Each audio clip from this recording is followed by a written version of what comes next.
Bonjour et bienvenue dans cette vidéo de récif captif où on va parler nourrissage des coraux.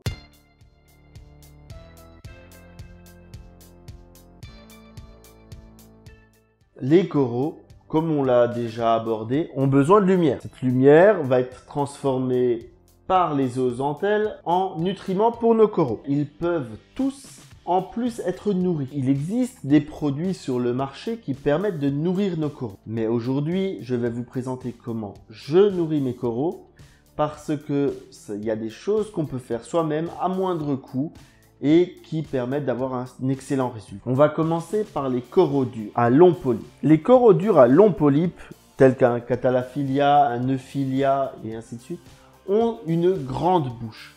Ils peuvent engloutir des grandes portions. On va donc pouvoir leur donner une moule ou une demi-moule. On va pouvoir leur poser des bouts d'éperlans. Pour ce faire, j'ai filmé mon dernier nourrissage. Je vais intégrer mes vidéos. Je viens poser avec une pince mes différents bouts de moule ou bouts d'huile sur mon corail. Pour éviter que les poissons viennent grignoter, je vais venir les nourrir avant. Une demi-heure avant de nourrir mes coraux, je vais nourrir mes poissons. Ensuite, tranquillement, je vais pouvoir venir poser les différents aliments sur mes différents coraux. Ça, c'est pour les gros morceaux. Maintenant, pour coraux à petits polypes, ils ont besoin d'une nourriture mixée, quelque chose de fin, quelque chose qui se rapproche du plancton. Pour ce faire, une fois de plus, je vais chez mon poissonnier et je regarde ce qui est en promo. Ça va pouvoir être des crevettes, de l'éperlan, de la moule, de l'huile, que vous trouvez et ça va vous faire votre mixture. Donc, ce que je fais en général, c'est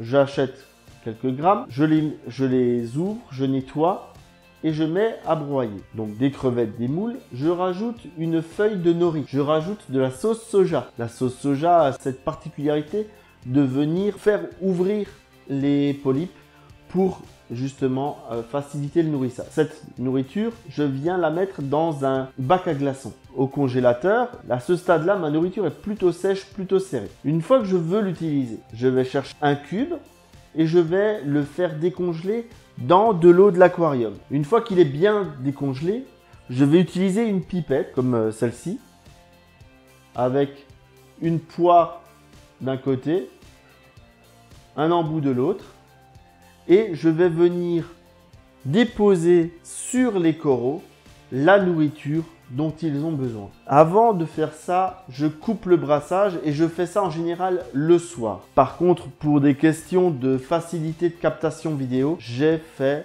ce nourrissage avec la lumière allumée afin que vous puissiez voir ce que je fais. Et donc ainsi, je vais pouvoir venir nourrir corail par corail et je fais cette opération une fois par semaine. Pour vous donner une petite idée du prix de ce type de nourrissage, pour faire mes cubes, je vais dépenser à peu près 4 à 5 euros. C'est vraiment une dépense minime qui va vous permettre de bien nourrir vos coraux. Après, il existe des produits tout faits. Je ne sais pas vous dire ce qui est dedans. Je ne sais pas vous dire lesquels sont les meilleurs. Mais toujours est-il qu'il existe des produits tout faits pour nourrir vos coraux. Je suis adepte du fait maison pour cela parce que ça me permet de varier les recettes. Je vais avoir des recettes avec plus de crevettes, plus de poissons, plus de moules. Je vous remercie de l'attention que vous m'avez portée. J'espère que cela vous a plu et je vous dis à bientôt pour un nouvel épisode de Récif Captif. N'hésitez pas à commenter, à poser vos questions et à partager cette vidéo sur les réseaux sociaux.